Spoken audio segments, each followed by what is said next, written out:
All right, well, I wanted to make this video earlier, but kind of ran out of time. Basically, I was looking for another bush hog, and they were so expensive because when I originally bought my bush hog, I bought it through, who was it? I think it was a Ditch Witch? No, it was Quick Attach. So I bought it, it must have been like 7 or 8 years ago, I don't know.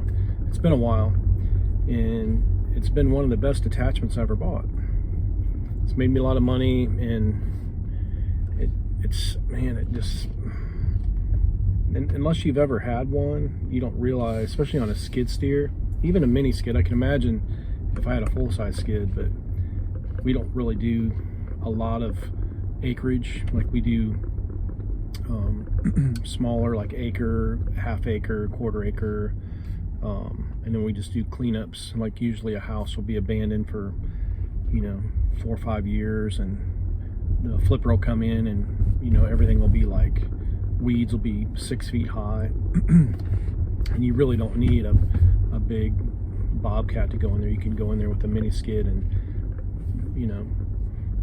take care of it. We also do, there's a couple McDonald's jobs that they own a couple properties, and they let them go for like a year, 6 months, and we go in and bush hog them. And then we also do like the saplings and stuff. So anyway, I really love the way the bush hog works on our mini skid.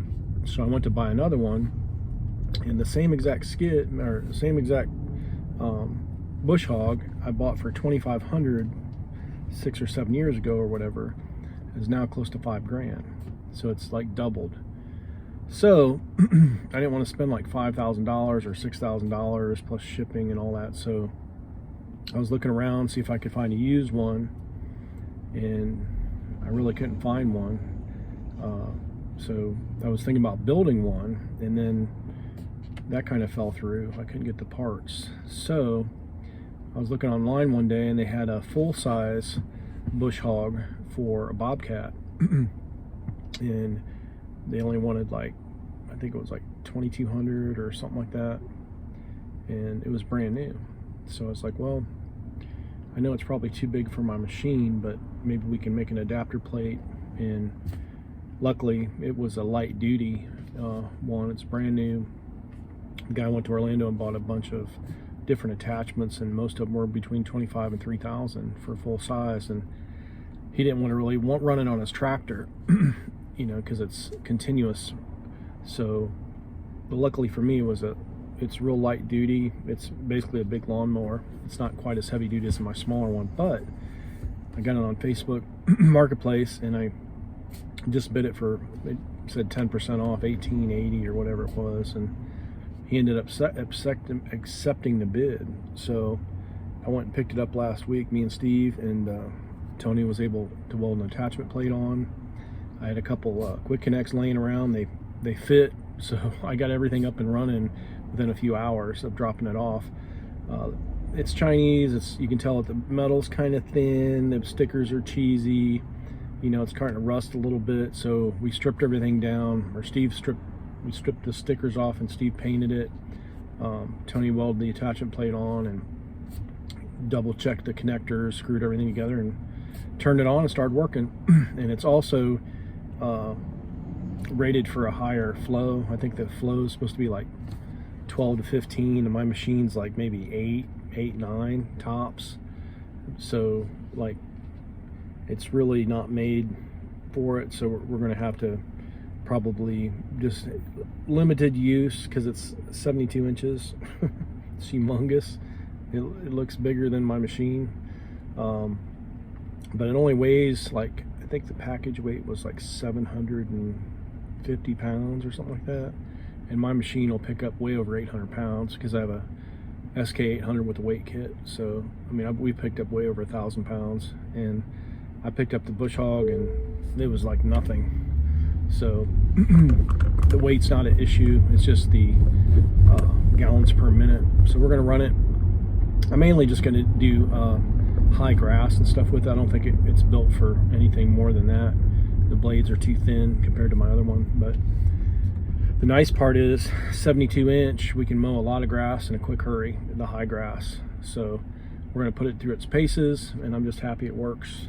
So if you guys have a mini skid and you can adapt your just buy an adapter plate from like Amazon for like less than $100, have it welded on, and you'd be surprised. The best thing I ever bought or got was a full-size Bobcat bucket, and Bobcat buckets, believe it or not, are not that heavy. And so if you put an attachment plate for your Toro or small mini skid, it will handle that bucket, especially for firewood or mulch and stuff like that. It won't haul a full load of dirt or gravel or rock, but maybe like a half load.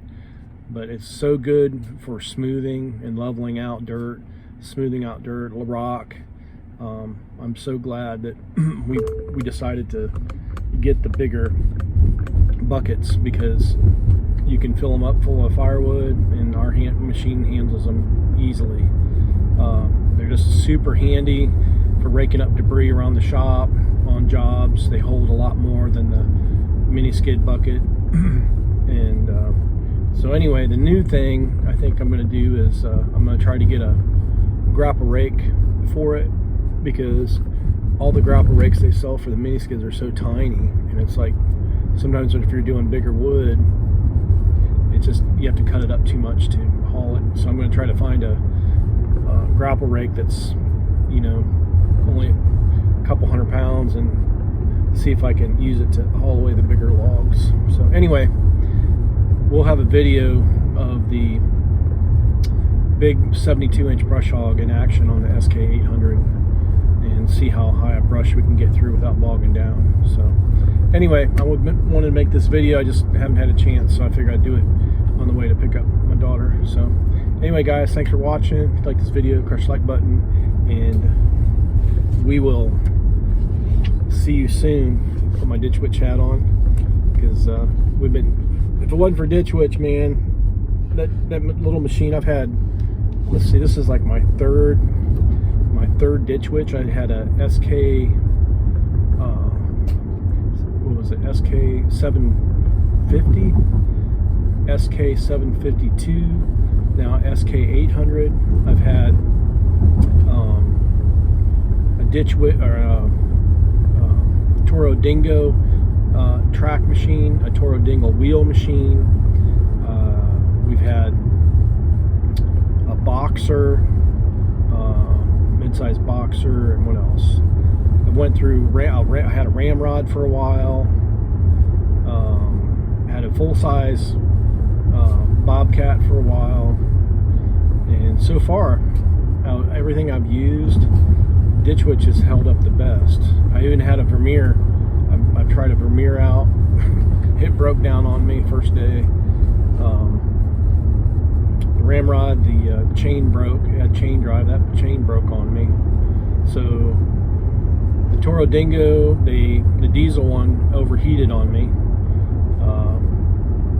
But I did have a gas. I had 3 Dingos. I had a track machine with diesel. That thing overheated. I bought it brand new, and it filled with mud, and the cooling unit is under the bottom, and if you don't clean that thing out like almost every day, it'll pack full where the cooling unit is, and it'll overheat the motor every time. I like the 4-paw, the little 4-paw little wheeled machine.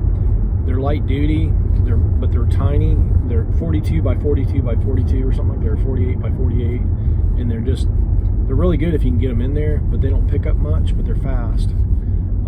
But I really like that little machine. I had to, one of the, what was it, something broke in the engine we had to replace. I can't remember what it was. Valve, I think a valve bent or something like that. I had to replace one of the valves. Other than that, it was a pretty good machine.